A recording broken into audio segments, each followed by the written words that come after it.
Volvemos a Efesios para seguir hablando sobre el plan eterno de salvación.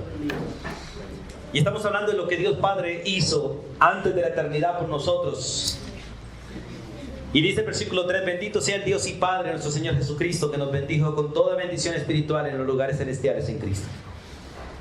Según nos escogió en Él antes de la fundación del mundo, para que fuésemos santos y sin mancha delante de Él, en amor, habiéndonos predestinado para ser adoptados hijos suyos por medio de Jesucristo, según el puro afecto de su voluntad, para alabanza de la gloria de su gracia, con la cual nos hizo aceptos en el amado.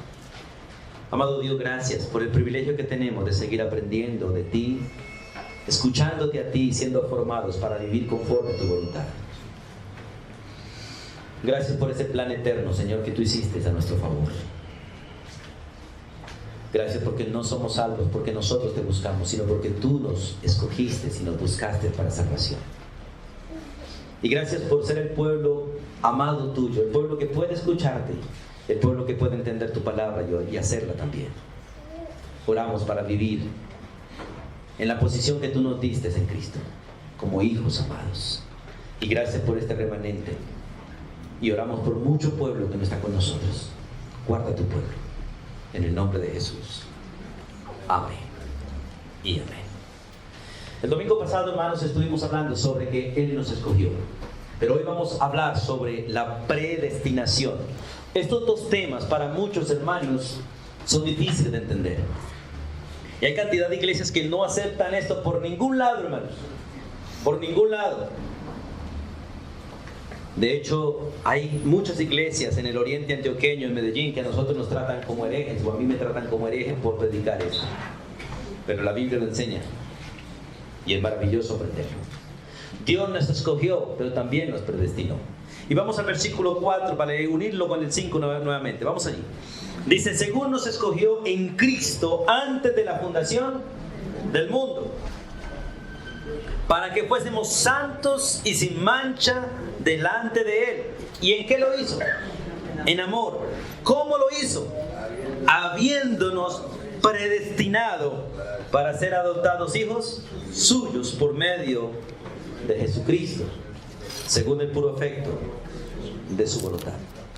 Este término, hermanos, predestinar, quiere decir determinar por anticipación. Determinar por anticipación. Usted va a la nevera y escoge un montón de cositas en la nevera. ¿Por qué cree que escoge esas cosas? Porque ya de antemano había determinado hacer algo con eso, ¿cierto? Y eso que determinó hacer, termina haciéndolo. Si fue al congelador, sacó un poco de huesos, bajó a la parte de abajo y sacó unas papas, unos plátanos y unas yucas. ¿Qué va a hacer? Ya sabemos lo que iba a hacer. No sé por qué hay gente que no entiende que la elección y la predestinación no solamente están en Dios. Es algo que Él nos enseñó a hacer a nosotros todos los días. Tenemos que elegir para hacer lo que decidimos hacer, ¿o no es así? Dios eligió a los suyos para hacer de los suyos lo que Él había planeado hacer con ellos. ¿Y qué fue lo que planeó Él hacer? Dice el versículo, que los predestinó ¿para qué? ¿Para qué escogió Dios un pueblo? Para que fuesen lo que Él había decidido que fuesen. ¿Qué decidió que fuesen? Hijos de Dios. Nosotros somos hijos de Dios porque Él predestinó o tomó una determinación antes de la fundación del mundo de formar un pueblo para Él. Un pueblo que no fuese solo criaturas de Él, sino hijos de Él. Y vamos a estudiar esa parte de la predestinación, porque la palabra predestinar quiere decir determinar por anticipado, determinar por adelantado, colocar un propósito, un límite especial a algo. Y Dios en su soberanía planeó todo de antemano.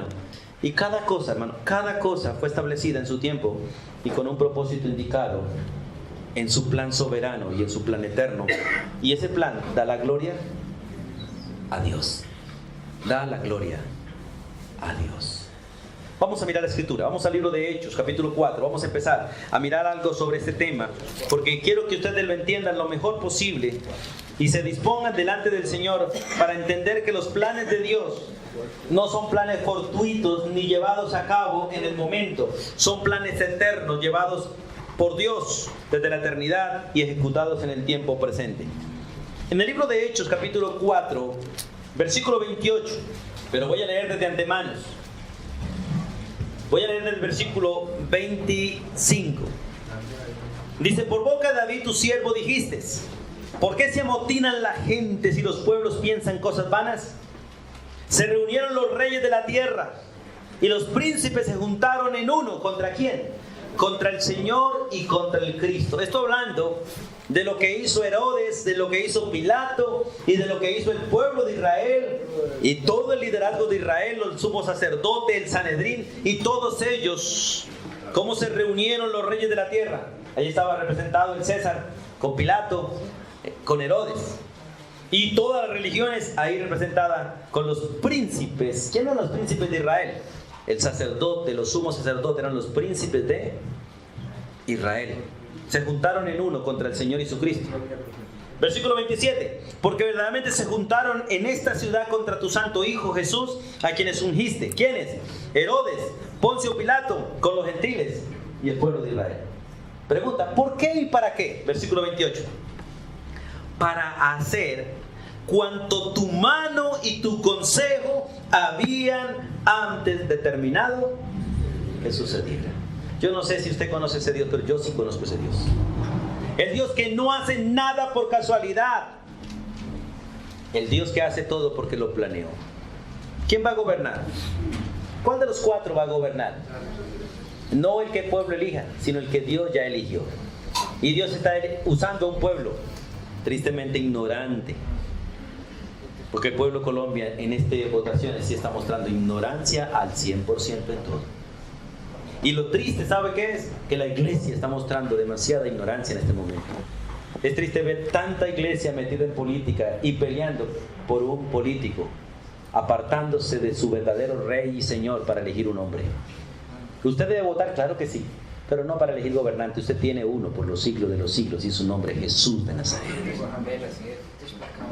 ¿Quién gobierna en Colombia? No importa, siempre y cuando su vida y la mía y su hogar y el suyo y el mío lo gobierne Cristo.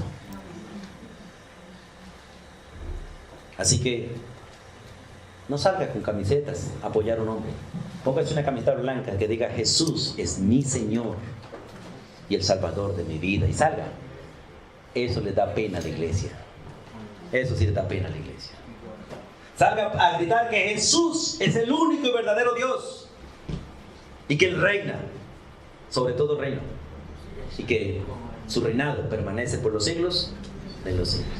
Este pueblo se reunió para hacer lo que su corazón determinó hacer: ir en contra de Dios, ignorando que estaban haciendo la voluntad de Dios Todopoderoso. Porque Él había determinado que todo lo que le hicieron a Jesús se lo hicieran. Pero el pueblo se lo hizo, cumpliendo la profecía, pero con todo el gusto de su pecado también. ¿O no es así? Y es una de las cosas que me ayuda a mí, hermanos.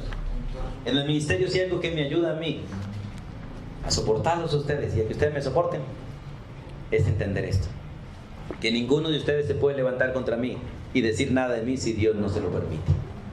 Y si Dios se lo permite, yo debo dar gracias a Dios y amarlo a usted así. Esta mañana prendí el televisor, hacía mis meses que no prendía el televisor en enlace, pero me acordé esta mañana que por ahí a las 7 dan un buen programa que es de un adventista, predica bien, escrito está. Sí, escrito está. Pero antes lo prendí antecitos y estaba otro predicador con una gran iglesia y estaba predicando sobre Juan, sobre el llamado de Pedro. Y escuché la conclusión del sermón y Dios tocó mi corazón en esa parte. Que cuando ustedes o cualquier oveja se levanta contra el pastor, Dios se acerca al pastor como se acercó a Pedro y le dice: ¿me amas? Y si yo le respondo a él: sí, Señor, tú sabes que te amo, entonces dice: ve y ama a la oveja que te mandó. Wow. ¿Me amas, Javier? Sí, cuida mis ovejas. ¿Me amas, Javier? Sí, pastorea mis corderos. Y me tocó esta mañana decirle: Señor, yo te amo, quiero hacer ese trabajo. No importa qué pase en la iglesia. Porque cuando uno se mete en la vida de ustedes, corre el riesgo de que ustedes lo maten a uno. Cuando uno va a tocar en la puerta y preguntar a los hermanos qué está pasando, uno casi que lee en los ojos y dice, hermano, ¿y a usted qué te importa?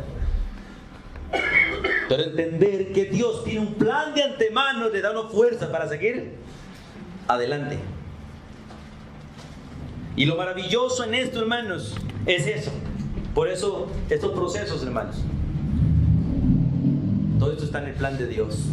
No es la voluntad de Dios que Henry haga lo que está haciendo, pero está en el plan de Dios lo que Él está haciendo, para la gloria de Él, para la gloria de Dios y para la bendición de toda la iglesia. Por eso es maravilloso.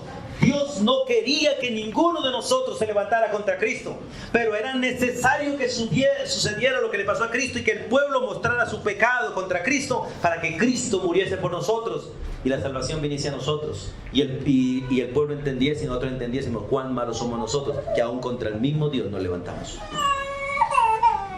Por eso el versículo 28 dice, para hacer cuanto tu mano y tu consejo sabían determinado, o cuanto Dios había predeterminado que sucediera de antemano. ¿Cuántas cosas en su vida han sucedido por casualidad? Ninguna. ¿Cuántas van a venir por casualidad? ¿Cuánta gente de mala hay aquí? ¿Cuántos suertudos hay aquí? Ninguno. Sencillamente el plan de Dios. Que se le perdió la cartera con 500,000 pesos. ¿Qué de mala? No. No es de malas usted. Es como Dios está siendo misericordioso con otro que realmente tiene necesidad.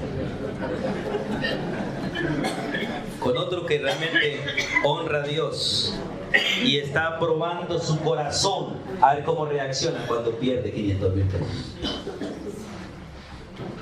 Porque algunos lo pierden jugando, lo pierden en vicio, pero cuando saben que se le perdió para beneficio de otro, ahí sí se les duele. Porque no son capaces de regalárselos a nadie. Así es, toma, hermano.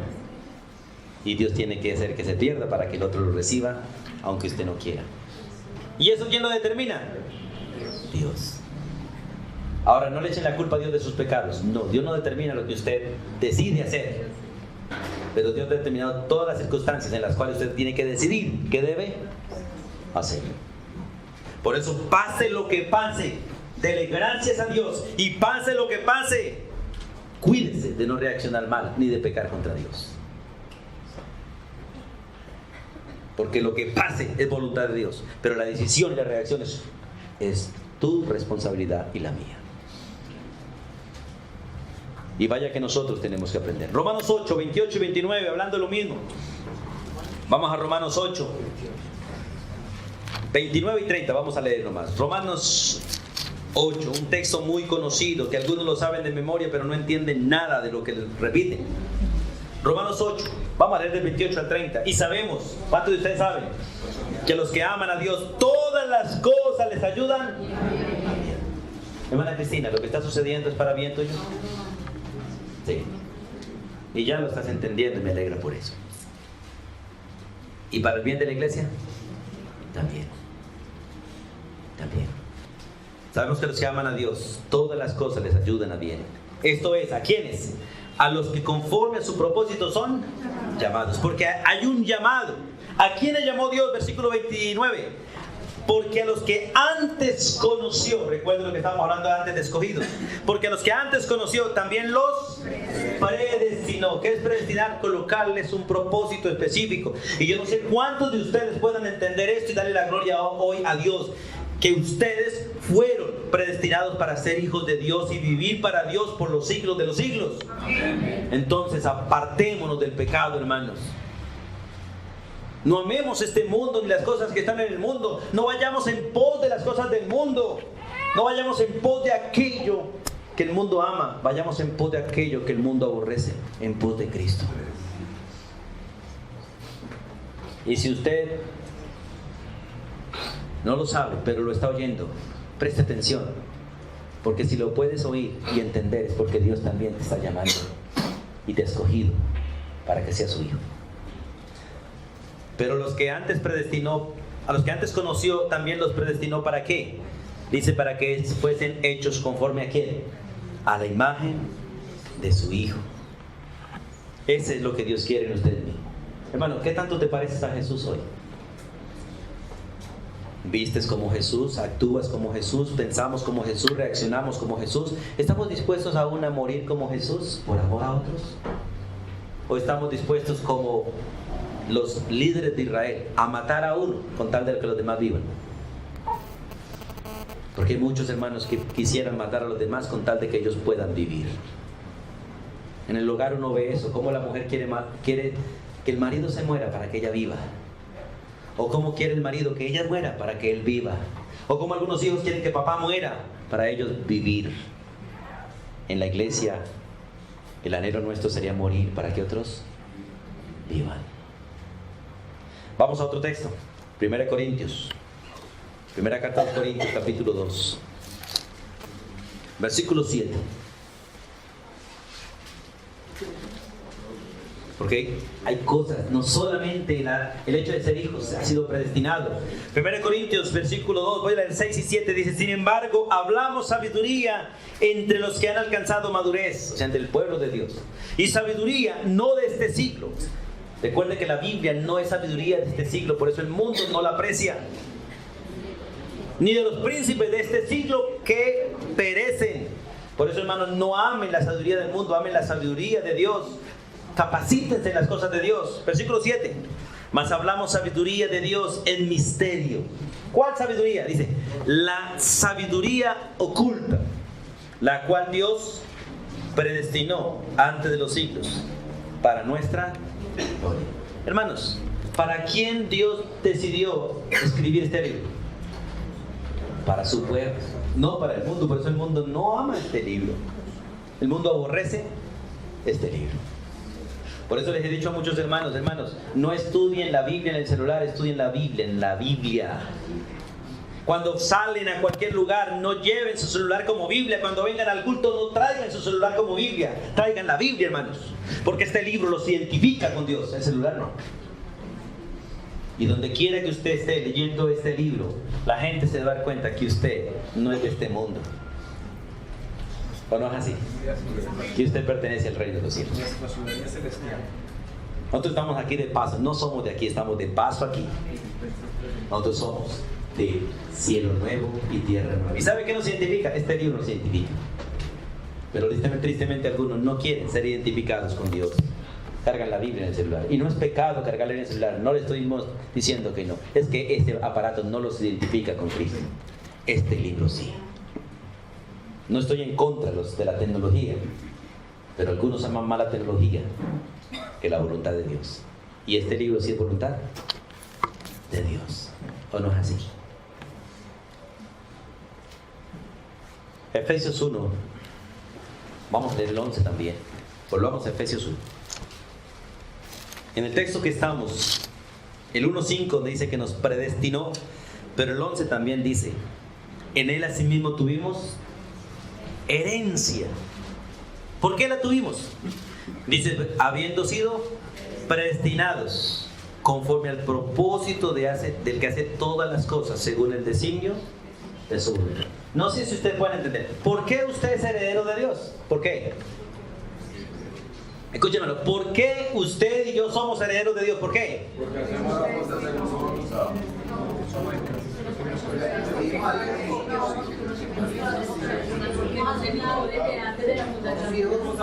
Exacto, es sencilla. Porque somos sus hijos. Solo los hijos son herederos. Es interesante. El texto dice aquí que así no tuvieran herencia, habiendo sido predestinados conforme al propósito que hace todas las cosas según el designio de su voluntad. Pero para ser herederos primero tuvimos que ser hijos. Por eso la predestinación no es para que seamos herederos, la predestinación es para que seamos hijos. Y la herencia fue predestinada ¿para quién? Para los hijos. La pregunta que usted debe hacer a los demás: ¿usted va a vivir en el cielo? Si dice que sí, pregúntele: ¿es hijo usted de Dios? La mayoría afuera van a decir que sí, pero no han conocido al Hijo de Dios. Y solo aquel que ha conocido al Hijo de Dios es hijo de Dios y tiene como herencia la vida eterna con Dios. Conozco cantidad de empleados que hacen la voluntad de su patrón, ¿o no es así? Le obedecen en todo y son mejores que los hijos de ese patrón. Pero cuando el patrón muera, ¿Los empleados van a heredar? No. ¿Quiénes van a heredar? Los hijos. Así sean malos, oiga, heredan. Por eso no se trata del que hace o no hace, se trata del que es hijo y fue predestinado antes de la fundación del mundo. Ahora es interesante ese texto. Dice, vamos a Efesios otra vez 1:5, en amor habiéndonos predestinado. ¿Para qué? Para ser adoptados. ¿Cuántos de aquí son adoptados, hermanos? Amén. Amén. Amén. ¿Por quién? Por el Dios que no era nuestro Padre, que era nuestro Creador, pero no nuestro Padre, y vino a ser nuestro Padre. Gracias a que nos dio un Salvador, que era su Hijo, para que en el Hijo pudiésemos ser hijos de Dios. Ahora, la pregunta que quiero hacer aquí en el versículo 5 dice, en amor habiendo sido predestinados para ser adoptados, hijos suyos. La pregunta, ¿qué es ser adoptados?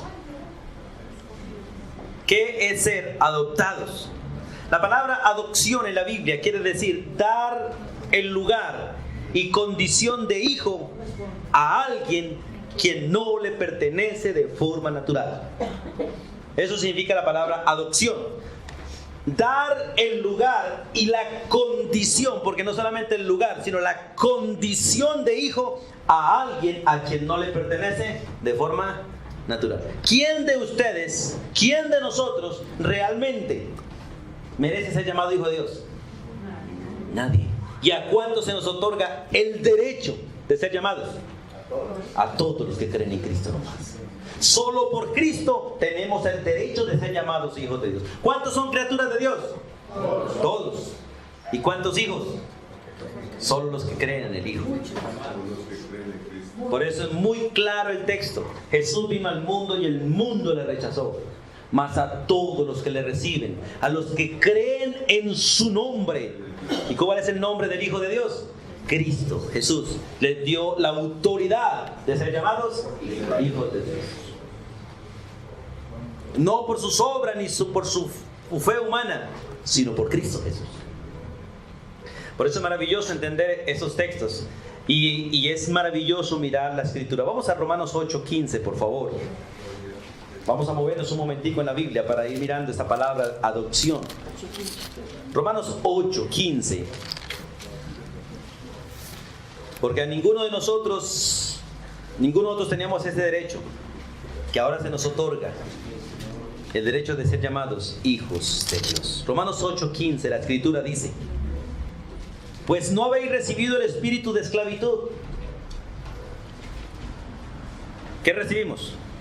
Dice, pues no habéis recibido el espíritu de esclavitud para estar otra vez en temor, sino que habéis recibido el espíritu, ¿cuál?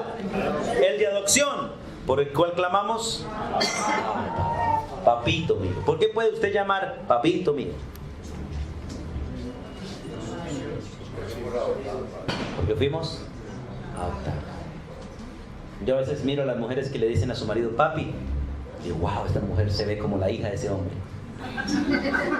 No, es una buena expresión, hermanos. Es decirle, amor, gracias por adoptarme como parte tuya. ¿O no es así? Pero es interesante. Gracias a la adopción, usted y yo podemos llamar a Dios Padre mío. Padre mío. Si no fuese por la adopción, ¿cuántos de allá afuera del mundo llaman a Dios Padre? Casi ninguno. Se sabe el Padre nuestro, pero no le están diciendo a Dios Padre. En cambio, entonces sí podemos dirigirnos tranquilamente en cualquier oración, Padre mío. ¿Por qué? ¿Por qué la mayoría de impíos no pueden dirigir una oración a Dios Padre? Porque no son hijos. No son hijos, por eso la dirigen a cualquier ídolo. A cualquier ídolo, menos al Dios Padre. Pero el pueblo de Dios no se dirige a ningún otro, sino a su propio Padre. Porque lo conocen, saben quién es. Y tienen confianza para decirle, Padre, ayúdame. En cambio, los que no conocen al Señor Jesús tienen que dirigirse a Pedro, Pablo, María, Juan, Pedro, el que sea. Pero no son capaces de decir, Padre mío. Y mucho menos Padre nuestro. Lo dicen como rezo, pero no sale del corazón. Pero un verdadero hijo sí se puede dirigir y decirle, Padre, con toda confianza. Gracias a que tiene el espíritu de adopción, que es el Espíritu Santo. Todo el que ha recibido el Espíritu Santo puede llamar a Dios Padre mío. Ahora, en el versículo 23 de Romanos 8, también dice la Biblia, y no solo ella, hablando de la tierra, porque el versículo anterior habla de que la tierra gime, ¿cierto? Dice, y no solo ella, sino que también nosotros mismos, hablando del pueblo de Israel, que tenemos las primicias del Espíritu porque fueron los primeros que la recibieron. Recuerden que los primeros sobre los que vino el Espíritu Santo fue sobre los judíos, el día de Pentecostés. Nosotros que tenemos las primicias del Espíritu, nosotros también gemimos dentro de nosotros mismos, esperando ¿qué? La adopción, la redención de nuestro cuerpo. Porque somos hijos adoptados, pero viene un día en que el Señor va a hacer una adopción completa, donde va a redimir nuestro cuerpo para que estemos plenamente delante de Él como hijos. Él tiene que soportar ese proceso natural de tener hijos adoptados, pero separados de Él. Pero un día va a ser una adopción completa, donde nos va a recibir en sus brazos para estar con Él por los siglos de los siglos. Es el día de la redención. Y Él tiene que esperar como Padre ese tiempo de separación todavía, que estamos en Cristo, sí, unidos en Cristo, sí, pero aún no nos puede recibir en su gloria hasta que haga la redención completa de nuestros cuerpos, transforme nuestro cuerpo para ir a abrazar a papá. Ese día podemos mirarlo cara a cara sin morir. Amén, hermanos. Amén, sin vergüenzas y sin temores y sin nada, y Él podrá mirarnos cara a cara sin matarnos. Gloria a Dios por ese día. ¿Cuántos esperan ese día? Amén. Apártense de pecados y así. Apartemos de todo el inicuo. Apártense de sus gustos, de sus anhelos para hacer la voluntad del Señor. Dice la Biblia que el que espera este día se santifica cada día. Versículo 9, capítulo 9, versículo 4. Pablo dice en el versículo 3, porque deseara yo mismo ser maldito delante de Dios y aún deseara estar separado de Cristo, por amor de mis hermanos, los que son mis parientes según la carne. Yo no sé cuántos de ustedes, la verdad, en la iglesia hoy en día no se ve este anhelo del apóstol Pablo. Mire, el apóstol Pablo decía, yo quisiera ir al infierno si todo Israel se salva. Y los otros decimos, yo quiero ir al cielo, no importa que los demás se pierdan. Mire, si usted no le predica el evangelio a su mamá, a su papá, a su vecino, a su tío, usted está queriendo que él se vaya al infierno y usted para el cielo. Usted tiene que estar dispuesto, si es necesario, a que lo maten su mamá, su papá, su vecino, se lo deshereden, con tal de que ellos vayan al cielo. ¿Y por qué Pablo dice eso? Dice, porque yo mismo deseara ser un maldito separado de Cristo, porque lamentablemente todos los que no están en Cristo están bajo maldición y son malditos delante de Dios. Y un día Dios le va a decir, apartados de mí, malditos al fuego eterno, no los conozco. Porque no estuvieron en Cristo, no eran de los escogidos, no eran de aquellos que fueron llamados a ser hijos. Por amor a mis hermanos, los que son mis parientes según la carne. ¿Cuáles? Que son israelitas, de los cuales son ¿quién? La adopción, la gloria, el pacto, la promulgación de la ley, el culto y las promesas. Todo eso llegó a Israel primero y ahora viene a nosotros. Y Gálatas capítulo 4, el siguiente libro. Pues, adelante, hermanos, después de Corintios, está Gálatas, antecitos de Efesios, capítulo 4, versículo 5. Gálatas 4, 5 dice la Biblia. Versículo 4, vamos a leer 4 y 5. Pero cuando vino el cumplimiento del tiempo, porque Dios todo hace las cosas en su tiempo, Dios envió a su Hijo, nacido de mujer y nacido bajo la ley. Por eso un creyente jamás, hermano, jamás debe hablar mal de María, jamás. Porque es mujer bienaventurada y modelo para todos. Yo he tenido el privilegio con María, compartir el evangelio con muchos católicos y decirles a ellos, ustedes no honran a María. Para nada, nosotros sí. Y he tenido discusiones con algunas mujeres y he empezado, mujer, ¿llegaste virgen al matrimonio? No, entonces no era discípula de María ni seguidor de María. María llegó virgen al matrimonio. ¿Respetas a tu marido? Que yo respete. Entonces tampoco es discípulo de María porque María respetó a su marido.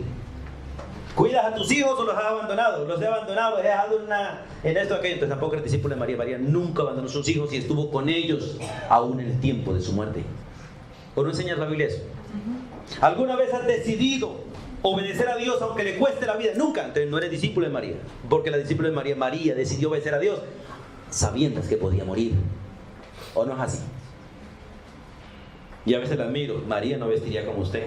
María no reaccionaría como usted. María no tiene de nada parecido a María. Si realmente dice que eres hijo de María, obedezca a Jesús como ella obedeció. ¿O no es así? Por eso es interesante este texto. Pero cuando vino el cumplimiento del tiempo, Dios envió a su hijo nacido de mujer. ¿Cómo se llamaba? La Virgen María, que fue virgen hasta que tuvo a Jesús. De ahí para acá se llamó María. Ya no era virgen. Ninguna mujer que nazca tenga un bebé es virgen, ¿o sí? No, era virgen antes de Jesús, del nacimiento de Jesús. Después no, era María. Y nacido bajo la ley. ¿Para qué? Versículo 5. Dice, para que redimiese a los que estaban bajo la ley, a fin de que recibiésemos ¿qué? La adopción de hijos. El instrumento para que usted sea hijo, ¿quién es? Cristo Jesús. Somos hijos gracias a que Dios nos escogió y predestinó que fuéramos hijos. Pero no cualquier clase de hijos, sino hijos adoptados. ¿Cuánto amas a tu hijo, hermano? Mucho. ¿Te gustaría adoptar otro? ¿Podrías? Posiblemente, quién sabe. Pregunta, ¿para quién necesitaría más amor? ¿Para él o para el adoptado? Para el adoptado necesitaría más amor. Este lo ama por naturaleza. Este lo ama porque es hijo. Al otro tendría que amarlo para que sea su hijo. Es distinto. Y este es el amor verdadero de Dios. Usted y yo no éramos hijos. Él tuvo que amarnos de la manera que nos amó para que llegásemos a ser hijos. Y le tuvo que pedir a su propio hijo que entregara su vida para salvarnos a nosotros, para que fuésemos hijos de él. Por eso es que usted no puede agradar a Dios con sus hechos, ni con sus obras, ni con su religión, ni con nada de lo que usted haga. La única manera de agradar a Dios es creyendo lo que Él decidió hacer por nosotros. No más. Soy amado por Cristo, soy amado en Cristo, tengo vida en Cristo, voy para el cielo por Cristo. Definitivamente todo lo que somos lo somos por Cristo. ¿O no es así? Pero la mayoría de nosotros descansamos en unas cosas tan inútiles como los seres humanos. Si Dios te ha amado de esa manera, ¿necesitas algún otro amor? ¿El de tu marido? ¿El de tu esposa? ¿El de tus hijos? No, hermanos. Ellos son los que necesitan ser amados con el amor con que Dios te amó a ti. Si usted reclama amor a alguien, no has entendido el amor de Dios. Y si reclamas amor a alguien, usted no está viviendo en el amor de Dios porque no lo está dando. El que ha sido amado por Dios no le reclama amor a nadie, pero ama a todo mundo con el amor de Dios. Y si el marido no la ama, la mujer le dice, tranquilo, guárdate tu chichigua de amor, que yo tengo el mío para amarte por los siglos de los siglos. El de Cristo Jesús. ¿O no es así? Guarda tu chichigua y ven, deleítate en la abundancia del amor que Dios ha derramado en nuestro propio corazón. ¿Y cuántos de los hijos de Dios tienen ese amor? ¡Wow! ¿Cuántos de aquí son hijos de Dios? Oigan. Amén. ¿Cuántos tienen ese amor entonces? Amén. Y entonces, ¿están chichiguando y buscando chichiguas en su mujer, en su marido, en sus hijos, en la sociedad? No. Entonces, deleítense en el amor con que Dios los ha amado. Y no exijan a nadie nada. Denle de todo lo que ustedes tienen. No le pidan, no sean mendigos de amor barato. Den de la abundancia del amor que Dios ha derramado en sus propios corazones, porque Él nos amó de esta manera, porque de tal manera amó Dios a sus hijos, a los hijos de Él, porque con ese amor Dios amó al mundo, pero el mundo no lo aceptó. ¿A quién extendió ese amor? A los escogidos, a usted y a mí, a usted y a mí. Es maravilloso entender estos textos, porque si usted no entiende estos 14 versículos de Efesios, hermano, usted no entiende la gracia. Y si usted no entiende la gracia, usted vivirá mezquinando, mendigándole al mundo lo que usted tiene en abundancia. Usted andará pidiéndole al mundo lo que el mundo necesita de ti. Pregunta, ¿usted necesita del mundo? ¿El mundo te necesita a ti? ¿Y qué andamos haciendo todos los días? diciéndole al mundo, ayúdame, yo te necesito. No, hermanos, el mundo es el que necesita de usted, porque en usted y en mí vive el Salvador del mundo. Por eso es maravilloso que entendamos sus principios, hermanos. Él nos amó con amor eterno, y en ese amor nos predestinó para ser sus hijos. Y no cualquier clase de hijos, hijos adoptados, hijos que merecen mucho más amor que un hijo natural. A veces me he hecho la pregunta, ¿a quién amó Dios más? ¿Si a usted o a Cristo? Creo que a nosotros, porque tuvo que matar a su hijo para poder salvarnos a nosotros. A su hijo lo ha amado eternamente, pero a nosotros tuvo que abundar en sobreabundancia todo para amarnos a nosotros. Y lo triste es cómo le respondemos nosotros a Él. Con una vida tan irresponsable, hermanos, tan irresponsable, en lugar de vivir en ese amor tan maravilloso. Ahora, el hombre quedó separado de Dios. Como criatura quedó separado por causa del pecado. Y la paga del pecado produce separación. Por causa de nuestra rebelión, de nuestra desobediencia, quedamos huérfanos como criaturas. Y bajo la esclavitud de uno que no era nuestro creador. Esclavos de Satanás. Solos, desamparados, sin Dios y sin esperanza. Veamos Efesios 2. Eso lo dice Efesios 2:12. Porque yo no sé cuántos de nosotros recordamos esto. Porque es triste ver a algunos hermanos que se acuerdan de su pasado con una tristeza porque no pueden estar allá. Y tristemente hoy en día muchos de los testimonios es alegrarse en la basura de su pasado.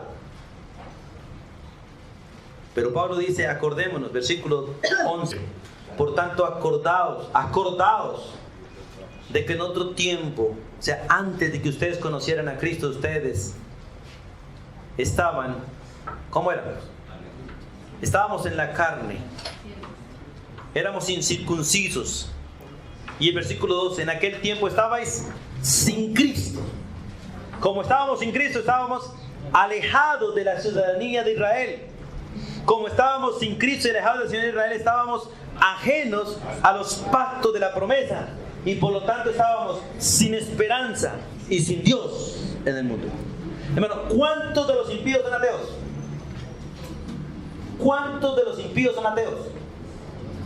Todos. Todos.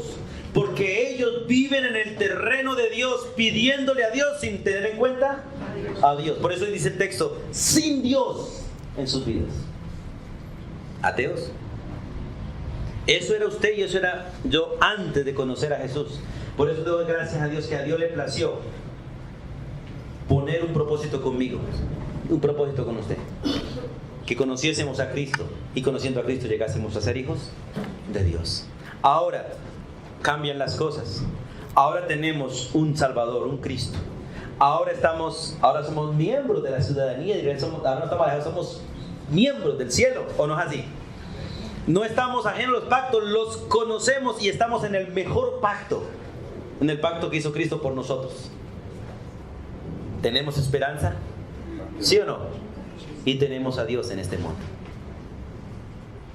Eso es maravilloso. ¿Sí, hermano? Pastor, entonces una pregunta. ¿De la persona que se vanagloria de su pasado no conoce la gracia de Dios? ¿O ha conocido realmente a Dios? Cualquiera de las dos cosas. Puede ser un niño. El niño se jacta de sus travesuras. O puede ser que no haya conocido a Dios, porque de igual manera hace. El creyente carnal y el impío, y el creyente carnal y el hombre impío actúan igual, piensan igual. Es posible que haya nacido de Dios, pero no haya conocido a Dios. Y lo triste, hermano, es que la evidencia de nosotros que nos deleitamos en el mundo es una evidencia que no conocemos a Dios, aunque hayamos nacido de Dios. ¿Cuántos de aquí son huérfanos o no conocieron a papá y mamá? Hermano, no conoció a su padre y a su madre. Es interesante esa parte. Por ejemplo, en el caso de ella, hermano vecino también. Está viva, pero conoció a sus padres. ¿O a quién no conoció? A ninguno de los dos. Así, a él, pero cuando ya estaba adulta. ¿Y su mamá? No. Bueno, volvemos con su mamá. Vive, pero no conoce a su madre. Así hay muchos cristianos. Viven para Dios porque nacieron de Dios, pero no conocen a Dios porque no se relacionan con Él. Si usted quiere ser una persona madura, no solamente debe nacer, dice 1 de Juan capítulo 4, sino que también debe conocer a Dios. Uno nace por la fe, pero conoce a Dios por las Escrituras. Y todo creyente rebelde para congregarse, rebelde para estudiar la Biblia, no puede vivir como Dios manda. Aunque puede ser un hijo, no agrada a Dios porque no vive como Él quiere, por ignorar las Escrituras. Dios nos reúne aquí para que disfrutemos el privilegio de tener comunión, pero también para que disfrutemos el privilegio de ser discípulos. Y un discípulo es uno que aprende de la Escritura.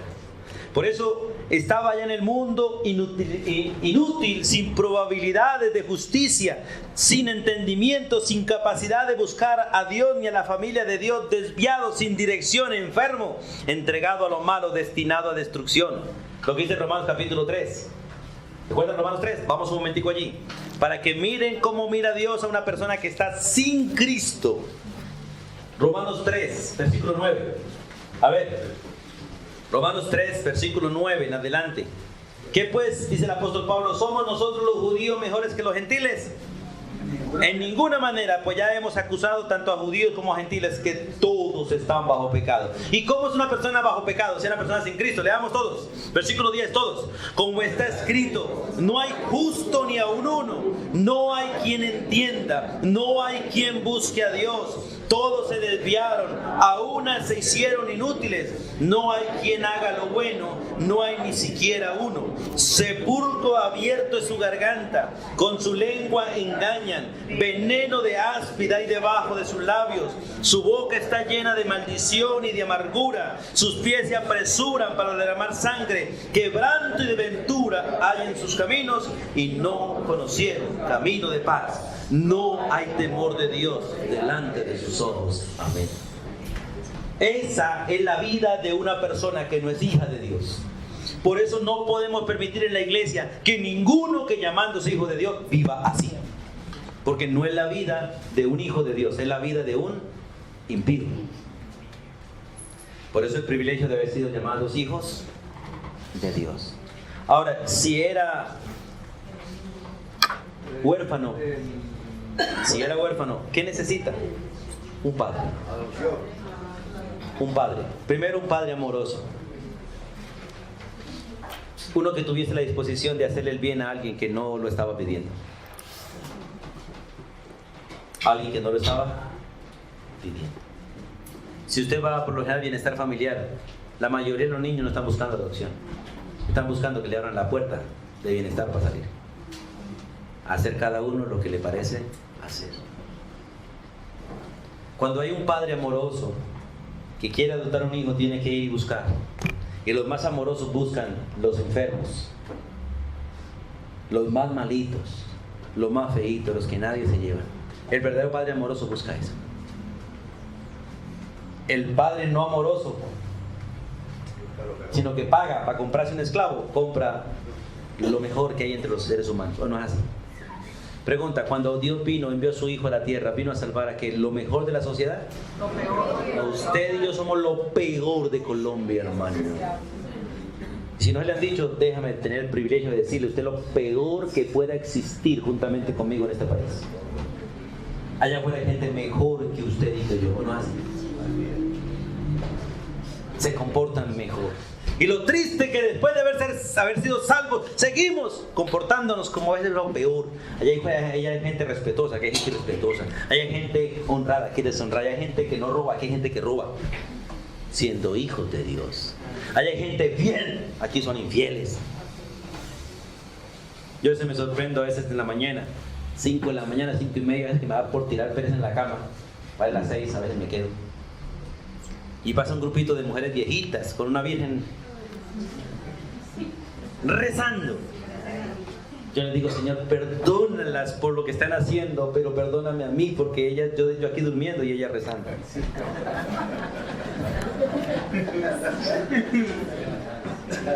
Y me dan unas ganas de levantarme corriendo y Señor, perdóname, yo debo estar orando. Y mientras que ellas están ahí ya paseando su muñeco, mientras que yo no estoy hablando de Cristo Jesús. Sí, eso es triste, pero así es. Uno durmiendo patas arriba como Jonás, mientras que los demás están adorando a sus propios dioses. Necesitamos un padre amoroso que tenga la disposición de amar a alguien que realmente no lo merece. Pero también no solamente un padre amoroso, sino un padre generoso. Porque para adoptar hijos no solamente necesita amor, necesita generosidad. Uno que tenga la disposición y la capacidad de otorgarle los beneficios y privilegios que otorga el estar en una familia. Padres, recién padres. ¿Qué tan difícil es hacer un hijo? Pero pregunta, ¿qué tan difícil es criarlo? Eso es cosa distinta, hermano. Hacer un hijo, qué deleite. Pero criarlo. Se necesita no solamente un padre amoroso que tenga el amor para hacerlo, sino que sea generoso, que tenga la capacidad para criarlo. Un hijo necesita un nombre. Un hijo necesita una posición. Un hijo necesita una herencia. Un hijo necesita protección física, moral y espiritual. Un hijo necesita una esperanza en sus padres. Y eso fue lo que Dios vino a darnos. ¿Teníamos un nombre? No, Él no lo dio. ¿Teníamos una posición? Nada, Él no la dio. ¿Teníamos una herencia? Nada, Él no la dio. ¿Teníamos protección? No, éramos esclavos del pecado, Él no la dio. ¿Teníamos una esperanza? No, Él no la dio. Todo lo que el ser humano perdió en el pecado, lo recupera y lo duplica en Cristo Jesús. Por eso, hermanos, lo que usted y yo necesitamos es a Cristo. A Cristo. Lo que sus hijos necesitan no es universidad, no es recursos económicos, no es deporte, no, lo quitan a Cristo Jesús, hermanos. Y la mayoría de ustedes están apartando a sus hijos de Dios con el deseo de que vivan bien en este mundo y que honren al mundo y sirvan al mundo y no a Dios. Y lo triste es que la mayoría de hijos están gobernándolos a ustedes y ustedes están siguiendo a sus hijos en lugar de enseñar a sus hijos a seguir a Cristo Jesús. Varias familias se han ido de aquí siguiendo a sus hijos. Y se han ido molestas conmigo porque les he dicho, ustedes han decidido amar a sus hijos por encima de Dios. Y estos días le dije a una familia que parece que también se fue: sigan en pos de su hijo e irán en contra de Dios. Pero pastor, nos vamos para otra iglesia. Por donde vayan, pero ustedes van siguiendo a su hijo. Su hijo quiere comodidad y no quiere que le digan la verdad, y usted va en pos de él. Es que queremos estar donde nos sintamos bien. Entonces sigan a su hijo y seguirán al mundo y no a Dios. ¿Deben los padres seguir a los hijos? ¿O son los hijos los que deben seguir a los padres? ¿Debe ser el padre que se levante y dijo, vamos al culto? ¿O debe ser el padre que se levante y decirle al hijo, párese, que llegó domingo? Pero es triste ver, mi hijo no quiso venir, mi hijo no se levantó temprano, entonces no llegué temprano, mi hijo no quiso venir al culto, yo tampoco vine. Ni siquiera su mujer tiene ese privilegio de darle órdenes a usted, varón. Usted tiene que pararse, levantar su familia y decirle, vamos. ¿Por qué cuando se levanta el niño en la mañana y dice, papá no quiero ir al colegio, usted lo levanta y le promete vara para que vaya al colegio? Pero el domingo se levanta su hijo, no vamos, hijo, con gusto. Dios me habló a través suyo. Yo como esta pereza tenía hoy. Haciendo los seguidores del mundo y no del Señor. Y qué pena que a veces les hable así, hermanos. Pero es la triste realidad que se ve en el mundo y en la iglesia también. Hermanos, Dios nos dio el privilegio de ser hijos de Él, hijos adoptados, gracias a su Hijo Jesucristo. Porque el instrumento fue Jesucristo, un hijo que nunca le puso condiciones al Padre, nunca le exigió nada, solamente le dijo, Padre, manda y yo obedezco.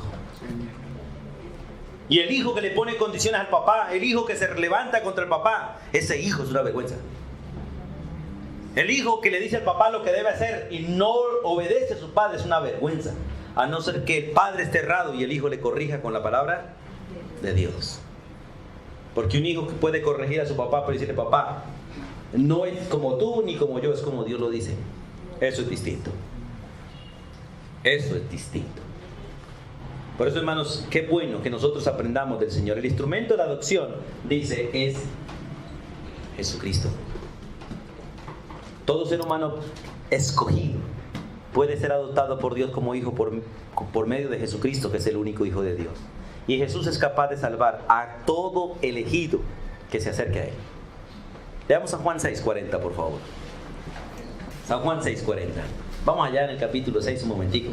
Ese capítulo 6 de Juan, hermanos, deben ustedes leerlo, releerlo y aprendérselo de memoria, porque es maravilloso ese texto de San Juan 6. Toda la Biblia es maravillosa, pero este texto es maravilloso. Mira lo que dice en el 40. Bueno, voy a leer desde el 38 en adelante. Porque he descendido del cielo, escuche. Qué lindo cuando un hijo de estos se le acerque a uno, cuando Yamín o Jiré se acerque y me diga estas palabras a mí. Wow, ese día yo voy a bailar una sola pata. Papá, vengo aquí, vengo a tu presencia para hacer tu voluntad, no la mía. Wow, qué lindo eso. ¿Cierto, Kelly? ¿Cuándo le dirás eso tú a tu mamá? Porque he descendido del cielo, dice Jesús, no para hacer mi voluntad, sino la voluntad del que me envió. ¿Y cuál es la voluntad del Padre? Y esta es la voluntad del Padre, el que me envió. Que de todo lo que me diere, y esto no está hablando de casa, carro y beca, sino de personas, no pierda yo nada, sino que lo resucite en el día posterior. Hermano, ¿cuántas de las ovejas de Cristo se van a perder? Ninguna. Y no porque usted sea lo mejor, sino porque Él es el mejor pastor. Y no va a perder ninguna, por más perdida que usted se pierda. Él tiene la capacidad de ir a buscarte y sabe dónde está, porque anda contigo 24 horas. Algunos piensan oírle a Cristo, ignorando que Cristo está en usted. Si realmente es conocido a Cristo, porque no ha conocido a Cristo, el que está en usted es el diablo. Y eso dice la Biblia, que si el que no ha conocido a Cristo, en él mora es el diablo. Pero el que ha conocido a Cristo, el diablo no puede morar en él, el Salvador sí. Ese es el caso de Judas. Así es, hermano, así es. Por eso es interesante, sigamos leyendo. Y esta es la voluntad del que me envió, del Padre, que todo lo que me diere no pierda yo nada, sino que lo resucite en el día postrero. Y esta es la voluntad del que me ha enviado, escuche, que todo aquel que ve al Hijo, escuche, no se trata de saber de Él, sino de verlo a Él con los ojos de la fe y cree en Él, ese tenga vida eterna, y yo le resucitaré en el día posterior. ¿Cuántos van a resucitar con Cristo? Amén. Porque le hemos visto, oído y creído en Él por la fe. Por la fe, hermanos. Y es maravilloso entender ese principio maravilloso del texto de San Juan capítulo 6. En Cristo todos los elegidos tenemos adopción desde antes de la fundación del mundo y por los siglos de los siglos. El que tiene a Cristo, ese es hijo de Dios. El que no tiene a Cristo, no es hijo de Dios. Y termino. ¿Por qué lo hizo? El puro afecto de su voluntad. A veces decimos, ¿qué quiere decir esto? ¿Por qué le dio la gana? Pues la verdad, hermanos, les pido perdón por todas las veces que yo he dicho esa palabra, porque esa palabra no revela eso. Dios nunca hace lo que le da la gana. Dios siempre hace lo que es perfecto. Y les pido perdón por todas las veces que yo he usado la palabra y les pido que la quiten de su vocabulario porque no agrada a Dios. Hacer lo que le da la gana es hacer lo que está en contra de Dios siempre. Hacer lo que le da la gana es siempre hacer lo que está en contra de la autoridad. Pero hacerlo según el puro afecto de su voluntad indica que Cristo hizo todo lo que Dios le mandó. Todo lo que hizo fue agradable a Dios y conforme al parecer de Dios Padre. Eso es, conforme al puro afecto de su voluntad. O sea, cumplió la voluntad de Cristo. Para Cristo es un privilegio, para Él fue un privilegio, un gozo morir en la cruz a pesar del dolor de su cuerpo. Fue un privilegio morir por usted y por mí. Y sigue siendo un privilegio para Él interceder por mí y seguir sufriendo por mí. Hasta el día que deje de sufrir. El día que nos redima y nos tenga en su presencia. Así que, hermanos, qué maravilloso que Él haya hablado bien de nosotros, que nos haya bendecido con toda bendición. Qué bueno que Él nos haya escogido antes de la fundación del mundo y que nos haya amado para escogernos y que nos haya colocado un propósito en nuestra vida. Ese propósito es de ser hijos de Dios. En ninguna de las partes de la Biblia dice que Dios tiene el propósito de que usted tenga casa, carro y beca. No, el único propósito es que usted sea hijo de Dios. Porque con el propósito de ser hijo de Dios no va a tener casa, carro y beca, va a tener la vida que permanece para siempre. Y todo lo hizo por su buen agrado, por su buen parecer, porque Él quiso. Para Dios fue un gran placer, un gozo profundo haber salvado al hombre de esta manera. Dios recibió al hombre. Dios te recibió a ti y me recibió a mí en Cristo Jesús con suprema alegría. Y Dios está gozoso de tenerte a ti como hijo, como hija. Porque nos tiene como hijos y como hijas en aquel que le alegra la vida a Él, en su Hijo Jesús. No fue un acto de compasión, fue un acto de satisfacción profunda, un acto de su buena voluntad. Alabemos a Dios por lo que Dios hizo por nosotros. Soberano Dios, gracias. Con todo mi corazón te doy gracias. Porque aunque no pueda comprender la magnitud del amor tuyo, aunque no pueda comprender la magnitud de la obra tuya, doy gracias. Porque sé que has hecho de mí y de un pueblo tan grande y de mis hermanos, has hecho, Dios, el cuerpo de Cristo. Nos ha dado el privilegio de ser llamados hijos de Dios en Cristo Jesús. Y hoy damos gracias por Jesús, nuestro Señor y Salvador, nuestro Rey. Y gracias porque en Él somos amados para ti, aceptados por ti. Y tú, Señor, nos miras con agrado todos los días de nuestra vida a pesar de nosotros. Descansamos en tus brazos y con gratitud te decimos, Dios, gracias. Gracias, Padre, por tu amor inefable hacia tu pueblo. Amén y amén.